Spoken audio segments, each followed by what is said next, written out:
네, 안녕하십니까 시청자 여러분. 지난 시간 필모라 9 42분의 마스터 해보기에 이어서 이제 정식으로 2회가 되겠습니다. 오늘이 첫 시간인데 이번 시간은 필모라 9의 기본 인터페이스와 간단한 설명 요것으로서 한번 이번 시간을 마무리해 보도록 하겠습니다. 자, 그러면은 필모라 9을 실행하면은 바로 이런 창이 보이게 됩니다. 지난 시간은 설명을 드렸지만은 이번 정식으로 진행하는 시간은 이번 시간이 첫 시간이기 때문에 다시 한번 반복을 하도록 하겠습니다. 자, 이런 창이 만나게 되면은 우리가 이제 처음에 비디오 편집을 시작하기 전에 그 프로젝터를 하나 만들어야 됩니다.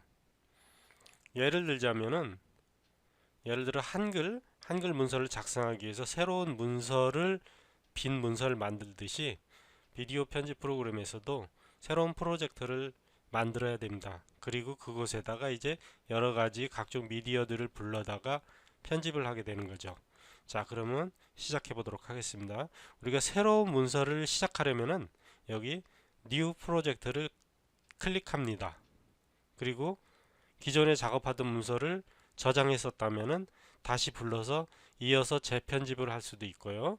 그리고 이쪽 부분은 프로젝트 라이브러리, 우리가 지금까지 사용했던 프로젝트 파일들을 삭제하지 않고 계속 저장을 하고 또 다른 작업을 했고 또 했고 했으면 여기 이렇게 리스트로 남게 됩니다. 그래서 재편집을 한다거나 수정이 필요해서 다시 열어서 편집을 해야 될 경우 그럴 때 마찬가지 여기서 열어도 되지만 여기에 리스트에 나와 있는 걸 클릭해서 열어서 작업을 이어갈 수도 있겠습니다. 자, 그러면 새 프로젝트를 시작해 볼게요. 자, 그러기 전에 맨 먼저 해야 될 게 무엇이냐면 비디오의 화면 사이즈입니다. 사진 이미지든 비디오 이미지든 디지털 이미지는 픽셀로 이루어져 있다고 했습니다.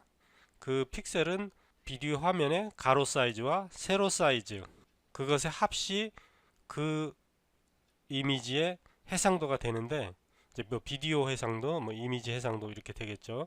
자, 여기서 보면은 기본적으로 16:9 와이드 스크린이라고 되어 있는데 이게 앞부분에 16은 그 비디오 사이즈의 가로, 그리고 뒷부분의 9는 세로입니다. 16:9 비율이죠.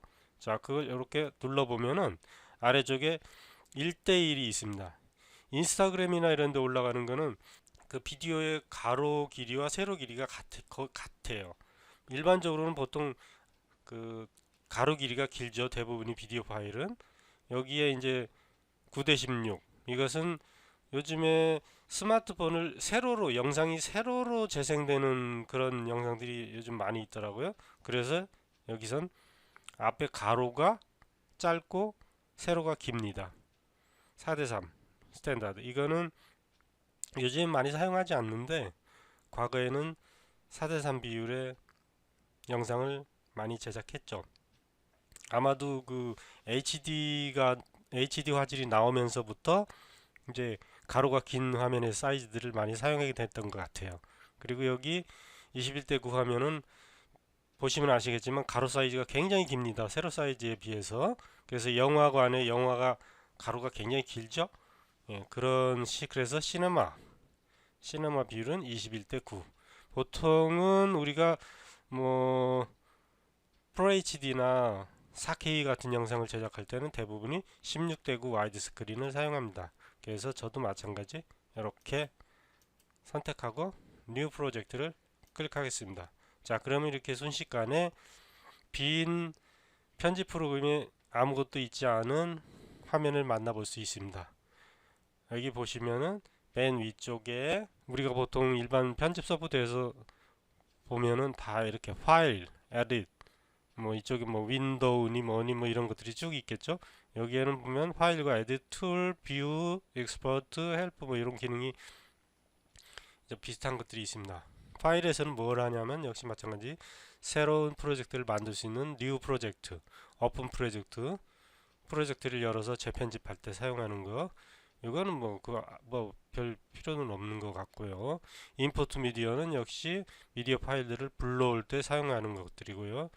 여기 보면 미디어 파일, 개개의 파일을 불러올 때 사용하고, 미디어 임포트 미디어 폴더, 이건 폴더를 불러오면 여기에 폴더가 나타나게 됩니다. 그래서 그 폴더를 클릭하면 그 안에 다시 파일들이 보이게 되겠죠. 자, 이런 식으로 이런 거 보면 되고요. 요건 그냥 가겠습니다. 이건 굳이 뭐 안 해도 되는 거니까. 페이스북이나 이런 데서 다운로드, 미디어를 다운로드해서 사용할 때 쓰겠다는 건데, 이것도 역시 뭐 굳이 사용할 필요는 없습니다. 저 같은 경우는 사용을 안 하고요. 레코드 미디어, 요건 이제 요즘엔 뭐 거의 사용을 안 할 것 같아요. 여기 이 소프트웨어와 외부적으로 연결된 뭐 캠코더나 웹캠 뭐 이런 것들과 연동해서 그곳에다가 이제 내보내기를 한다거나 뭐 이런 식으로 쓰는 것 같아요. 이것도 뭐 거의 사용을 안 하니까 그냥 넘어가겠습니다. 요거 딜레트 프리뷰 렌더 뭐 프로젝트 세팅 프로젝트 세팅은 한번 눌러보면 하면서 아까 그 외부 처음 들어오는 창에서 만났던 그 부분하고 지금 같죠? 요거는 이제 실제 비디오 사이즈, 여기 HD, Full HD, 4K, UHD라고도 하죠. 이건 4K 이제 정확하게 원래 4K라 하면은 4K가 1000을 의미합니다. 1000. 그러니까 4000이죠. 이거 실제적으로 이거는 4K라고 써져 있지만 실제로는 4K는 아니죠. 그렇지만 이제 평상적으로 이거를 보통 일반적으로 우리는 이걸 4K 영상이라고 합니다. 우리가 4K를 지원하는 녹화할 수 있는 카메라의 그 해상도는 대부분 3840, 2160이 거의 대부분이에요. 이걸 지원하는 영상은 그 카메라는 별로 못 봤어요. 제가 사용하는 드론은 이게 지원이 되더라고요. 네, 요거. 그래서 요걸로 하건 요걸로 하건 어찌됐건 뭐 이건 16대9 비율이니까 다 이렇게 선택할 수도 있고, 그죠? 만약에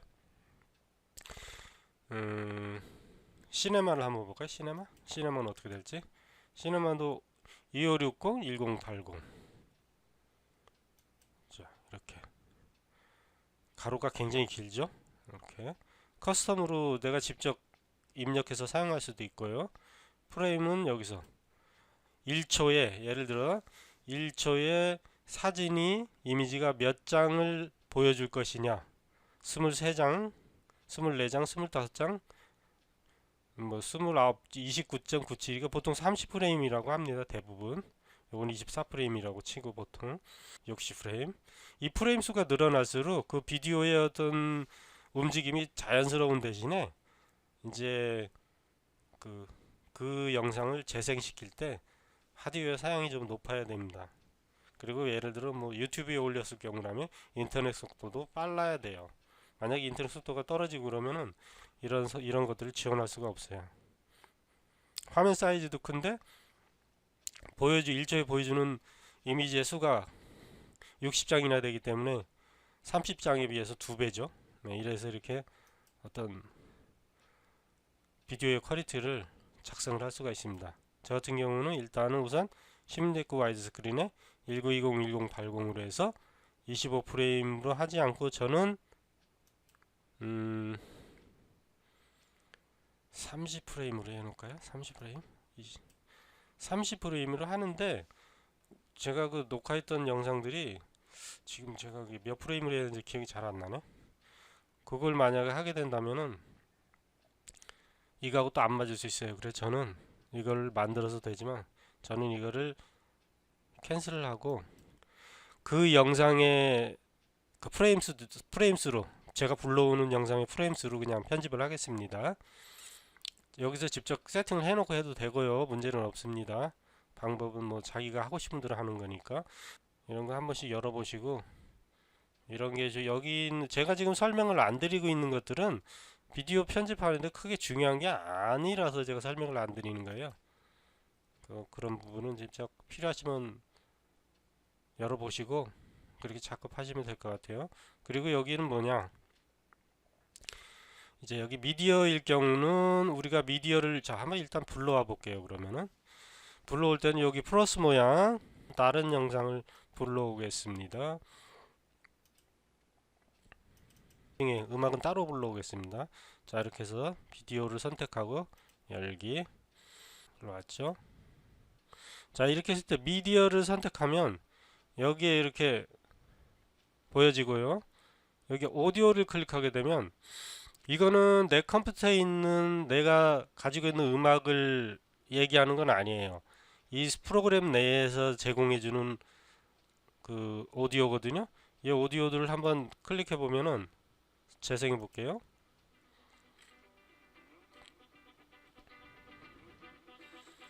네, 이렇게 제공해주는 음악들이 있습니다. 이런 것들을 여기서 종류별로 이렇게 불러보지. 여기 기본적으로 어리 선택되어 있을 때는 전체가 다 보입니다. 그리고 이제 우리가 이제 느낌대로 뭐 락이든지 뭐 포크, 뭐 일렉트로닉, 뭐 사운드 이펙트 같은 거 뭐 이런 거 이렇게 불러서 이 타임라인에 불러다 사용하면, 이렇게 사용하면 재생을 스페이스바를 눌러서 재생을 해보면은 자 이렇게 재생이 됩니다. 자, 이런 지금 하고 있는 거는 여기서부터 제가 순서대로 그냥 하는 거기 때문에 다 시간이 되면 다 설명드릴 거예요. 자, 이번엔 타이틀은 이렇게 또 종류별로 볼 수가 있고, 트랜지션, 전환 효과 이렇게 선택해서 불러다 볼 수 있어요. 오늘은 그냥 메뉴들이 어떤 메뉴들이 있고 어떻게 사용하는 것만 지금 대충 보는 거고, 이제 세부 이런 식으로 다 들어갈 거예요. 다 뭐 2회 때는 프로젝트 만들고 미디어 임포트 하는 거, 3회 때는 컷 편집 및 저장하기 뭐 이런 식으로 제가 이제 계획을 해놨는데 그대로 진행할 겁니다. 지금 오늘은 인터페이스에 대한 어떤 그 간단한 설명이기 때문에 자 이렇게 이펙트 효과 같은 것들을 할 수 있고, 이렇게 뭐 이모티콘 비슷한 것들을 불러다 쓸 수 있고, 화면 분할, 자 이렇게, 그리고 이쪽에 이제 주로 이제 우리가 미디어를 불러드리면은 제일 먼저 하는 게 이제 컷 편집을 하게 됩니다. 그 컷 편집에 필요한 그 메뉴라고 해야 되나? 이런 것들은 다 이곳에 모여 있어요. 한 군데. 자, 우리가 미디어를 불러오고 미디어를 편집하기 위해서 타임라인으로 아래로 끌어내리면은, 이렇게 끌어내리면은 오른쪽 상단에 미리 보기가 보여집니다. 스페이스바를 눌러서 재생을 넣게 보면 자 이렇게 재생이 되죠. 자 스페이스바를 다시 누르면 스톱되고, 여기 보시면은 자 이제 컨트롤 B 해서 잘랐죠. 이것을 취소할 때 컨트롤 Z, 다시 원위치가 됐죠. 이때 사용하는 거고, 이건 컨트롤 Z 같은 걸 다시 취소할 때, 요거는 델리트, 컨트롤 Z, 컨트롤 B에서 삭제된 것을 잘라낸 것을 딜리트 키를 눌러서 삭제할 때 이 딜리트, 이 버튼이죠. 컨트롤 Z, 다시 원위치. 요것은 화면을 잘라낼 때 크롭, 이 화면을 잘라낼 때 사용합니다. 내가 만약에 이렇게 하면은 요 부분이 확대해져서 이렇게 크게 보일 거예요. 한번 해볼게요. 자 이렇게 확대됐죠. 대신에 화질이 안 좋아집니다. 자 이런 것들을 상세한 것은 컷 편집에서 다시 이제 진행할 테고, 우선은 인터페이스만 보는 거니까요. 여긴 바로 이제 아까도 말씀드렸지만 타임라인이라고 합니다. 비디오는 이 위에 이렇게 설치할 수 있게 끌어다 놓으면은 되죠. 그리고 계속 추가가 됩니다. 여기서 내가 강제적으로 이렇게 추가를 할 수도 있고, 끌어다가 놔도 추가가 됩니다. 그리고 오디오 같은 경우는 이 아래쪽에, 지금 기존 비디오에 딸리는 오디오는 이미 들어가 있는 상태고, 내가 추가로 오디오를 불러오는 거는 이 아래쪽으로, 오디오는 아래쪽으로 쌓이고 비디오는 위쪽으로 쌓입니다. 자 이렇게 또 추가로 아래다가 쓸 수도 있고, 자, 그리고 이제 이 비디오를 편집하거나 오디오를 편집하거나 하는 것들은 이제 다음 시간부터 천천히 알아보도록 하겠습니다. 이번 시간은 마지막으로 하나는 더 알려드려야죠. 여기 이제 편집이 완료가 되면은 여기 엑스포트라는 메뉴를 이용해서 이제 하나의 완성된 비디오로 내보낼 수 있는 그런 것이 되겠습니다. 이 짧은 시간에 이걸 하려다 보니까 첫 시간이 좀 어지럽게 진행됐는데 벌써 시간이 많이 됐어요. 그래서 이번 시간은 이 정도에서 그냥 마치도록 하겠습니다. 자, 다음 시간에 프로젝터 만들고 미디어 임포트 하기, 이제 진짜 본격적인 편집 작업을 진행하겠습니다. 이번 시간은 그냥 둘러봤다는 느낌으로 진행했습니다. 자, 수고하셨습니다.